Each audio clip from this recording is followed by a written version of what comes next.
Did you know that only 18% of Brits invested in the stock market in 2023? That's less than 1 in 5. That means 82% of Brits aren't taking part in what's been the largest wealth generator over the last century. In this video, I'm going to look at what I wish I'd known as a beginner investor, and I'm also going to share with you a little freebie as a late Christmas present. Hi there, my name's Chaz, and I'm the Risk On Investor. This channel documents my journey to building a £1 million investment portfolio so that I can achieve financial independence. If you want to follow along with my progress, then hit the subscribe button down below so you can get more updates on the journey. And you can also join the Risk On Investor community. I'll pop a link down in the description below. And firstly, before we jump in, just a very quick disclaimer. I'm not a financial professional. The content on this channel is my own personal experiences and journey and shouldn't be taken as financial advice. So we know that investing rates in the UK are pitiful, with only 18% of adults investing in the stock market. So in this video, I'm going to cover 3 things that I think all beginner investors should know. 1 is the boring but dull tax. 2 is what you should actually be invested in. And 3, how you can actually start investing today. So investing is a really broad umbrella. There are loads of things that you can get invested in. That could be property, residential or commercial. It can be shares, so fractional ownership of a company. It can be bonds, which is buying debt effectively. There can be commodities, if you wanted to invest in gold or oil. And finally, there's more exotic investments, so things like art, wine, cryptocurrencies. And there's generally a sliding scale on these investments. Each requires slightly different knowledge and slightly different skill sets, and also different amounts of money to get started with. Take residential property, for example. If you want to buy to let mortgage, you're typically going to need a 25% deposit for a property, plus legal fees, plus any stamp duty, and there'll often be some time doing a refurbishment before you can let it out to tenants and start seeing a return on your investment. For the purposes of this video though, I'm going to concentrate on shares. The reason I'm concentrating on shares is because I think it has a really low barrier to entry. It's very liquid, which means you can buy and sell it almost whenever you want, and also it has a really low barrier to entry in terms of money. You can get started with literally £1 today. So just before we dive in, I just want to make sure we're all on a level playing field and that you know exactly what a share is. So a share is kind of what the name suggests. It's a share in the ownership of a business. So if you have a company A, with 100 shares, if you buy 1 share in that business, that means you effectively own 1% of that business.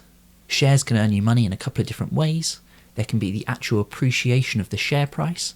So if a company that you're invested in does well, or they're expected to do well in the future, then investors might bid up the share price, which means you could buy at one price and sell the shares at a higher price later down the line. Another way you can make money from shares is through dividends. If a company has excess cash at the end of the year, maybe it's made a great profit, they're going to want to return some of that to the investors like you, and they can do that through cash payments known as dividends. And finally, another way that a business might return some money to you as a shareholder is through share buybacks. It's kind of a similar process to a dividend in that the company has excess profits and they want to return that to the shareholder.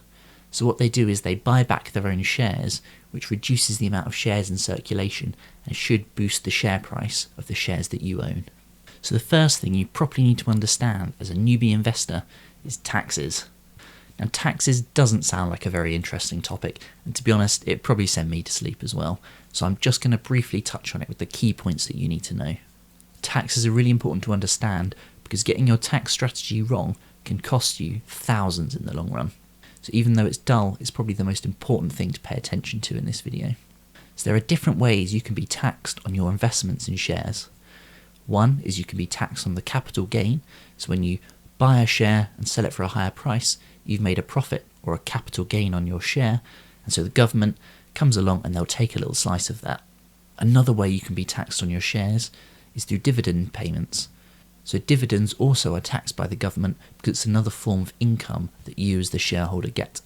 We want to avoid those taxes as much as we feasibly can, and the easiest way to do that in the UK is through an individual savings account, also known as an ISA. Now there's loads of different types of ISAs, more than we can really dive into in this video, but for the purposes of this video, I'm going to talk about a stocks and shares ISA. Stocks and shares ISAs are a tax-free wrapper, where anything that you buy inside that tax-free wrapper is free of dividend tax and capital gains tax. And that means we can legally avoid tax here in the UK. Now, most countries have a very similar tax wrapper. If you're not from the UK, just do a bit of Googling, look up tax advantage accounts or tax wrappers for your country and jurisdiction. They may not be as generous as the UK versions because we've got a really generous tax allowance, but any tax protection is better than no tax protection. So what do you need to know about an ISA in the UK? Well, you can deposit up to £20,000 in a tax year in an ISA. That £20,000 covers all types of ISAs. So for example, if you had a cash ISA and a stocks and shares ISA, you could put £10,000 into each, or you could put £20,000 into one and none into another. At the time of recording, you can also only pay into one stocks and shares ISA in a year. So say you had two stocks and shares ISAs, each with different providers, you could only pay into one of those in a given tax year. Now that is due to change in April 2024, when you should be able to just invest in as many as you like, but still have the £20,000 overall wrapper. But that's, of course, as government policy is, not set in stone until it actually happens. Now, I mentioned earlier in the video that only 18% of Brits invest in the stock market. That's about 1 in 5.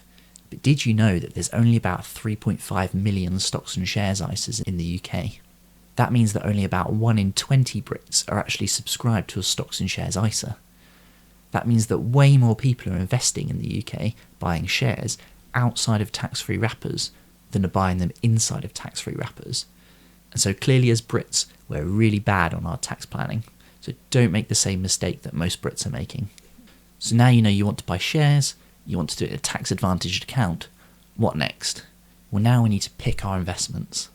Now this would be a whole topic in itself that could cover hours and hours of content, so I'm really just going to simplify it here. And like I said earlier, there's a free investing course that I've put together as a late Christmas present that I'll show you how to sign up for later in the video, which will cover these topics in a bit more detail. Warren Buffett is perhaps the most famous investor. Since 1965, he's achieved average returns of 19.8%. That's almost double the return of a US index tracker every year. But what's his advice? Well, his advice for the everyday investor is just to buy an index tracker product, set it and forget about it. But what is an index tracker product? An index tracker product buys a big basket of companies and tracks their performance as a whole, rather than buying 1 or 2 individual companies in your ISA. A really common example of this is the S&P 500, which is an index put together by Standard & Poor's, so the S&P, and it tracks 500 of the largest companies in the US, hence the name S&P 500.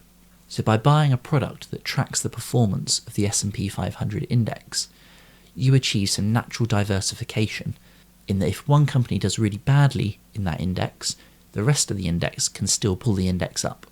That diversification makes it easy for you as the average investor to get a decent return every year.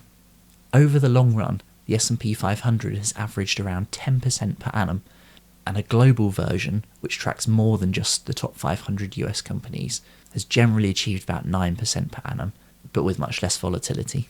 Now in 2008, Warren Buffett made a $1 million bet.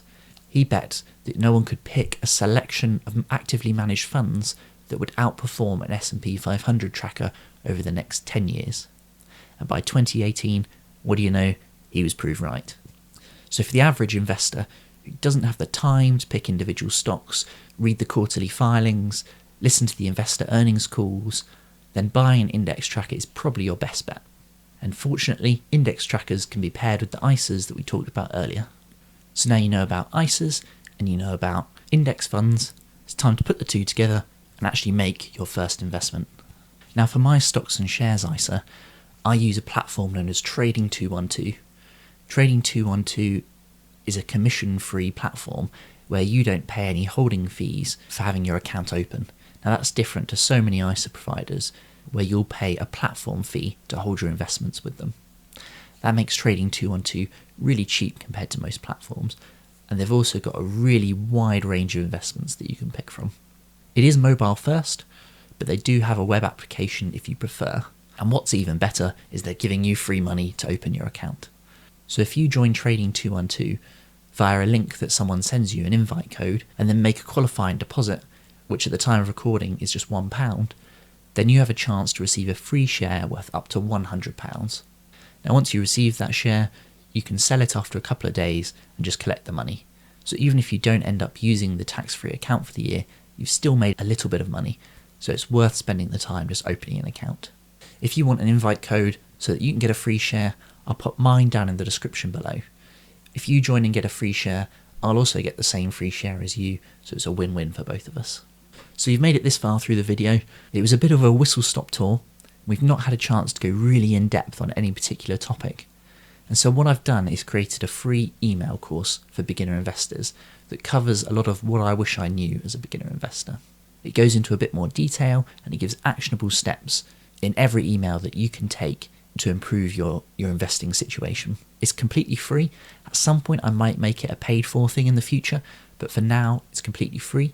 And the course lasts 7 days, so you'll get a welcome email and then 7 emails, each a day apart, each covering a different topic. And it starts from some of the concepts that we've touched on here about tax efficiency and passive versus active investing. And then towards the end of the course, it gets more into exotic investment classes and how you can take advantage of that. So I'll leave a link to that down in the description below. And so for the limited time, it's completely free to join and trial out. And I'd love to hear some of your feedback as well once you've completed the course. So thanks very much for watching. Don't forget to get your free copy of the email course down below. And if you want to sign up to Trading 212, I'll also leave my invite link down the link below.